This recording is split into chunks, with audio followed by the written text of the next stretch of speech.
He stole my lunches, 6 straight days of starvation, frustration building like a pressure cooker. So I spiked my fajita pico with Carolina Reapers. The next morning, he collapsed gasping on the floor, and everything changed. This opens with the action in motion, instantly conveying conflict and high stakes, hinting at a wild payoff. If you've ever been pushed to the edge by someone else's petty theft, if you craved a taste of justice served spicy, hit that like button, subscribe, and stick around, because today's story is one of the most outrageously satisfying revenge tales you'll ever hear. Let's dive in. 3 years ago, I clocked into a massive factory, a place where temp worker after temp worker flew through doors like misprinted tickets. You'd blink, and someone you recognized was gone. That's how I felt. Faceless, easily replaced. But I tried to keep steady, showing up every day, doing the work, trying to get through the 12-hour shifts. Then it started. Lunches went missing. Not once or twice, but 6 times in a row. 6 days of me waiting, stomach grumbling, only to stand in front of an empty fridge, watching other containers just sitting there. The injustice was infuriating. I felt betrayed. I was a human, not a lunch magnet.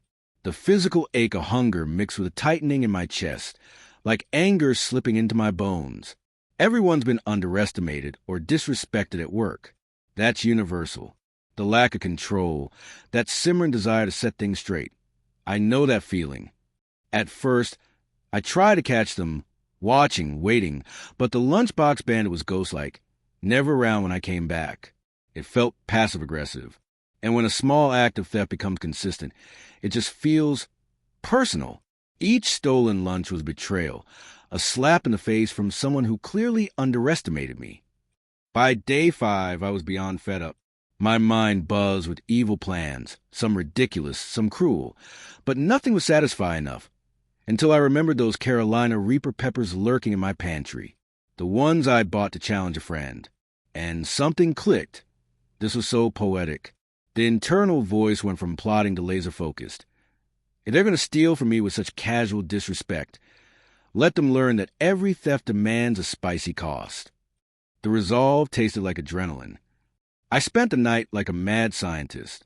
I seared steak strips, sliced peppers until my eyes water, chopped onions so sharp they made me flinch. Every sensory detail embedded in my mind. The sizzle, the scent that singed my nose, the heat building in my fingertips.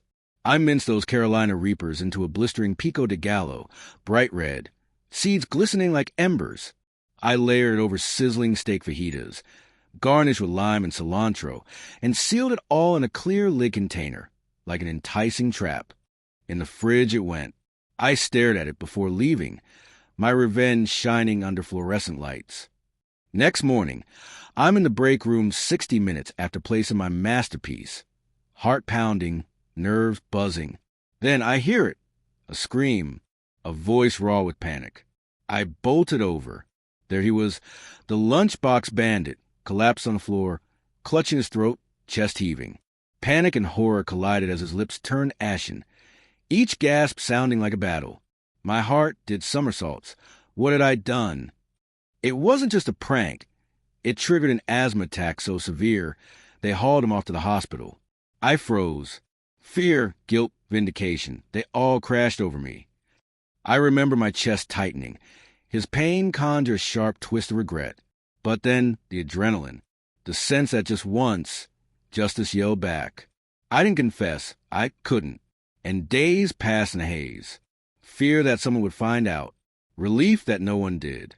When I heard he never mentioned what happened, and neither did I, it felt like a silent truce.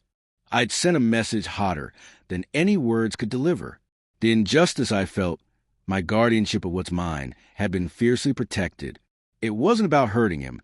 It was about reclaiming respect. And that payoff, that dark, twisted satisfaction, that's something I'll never forget. It was unfair? Maybe. But sometimes life doesn't give you fairness unless you take it, with a Carolina Reaper-flavored edge.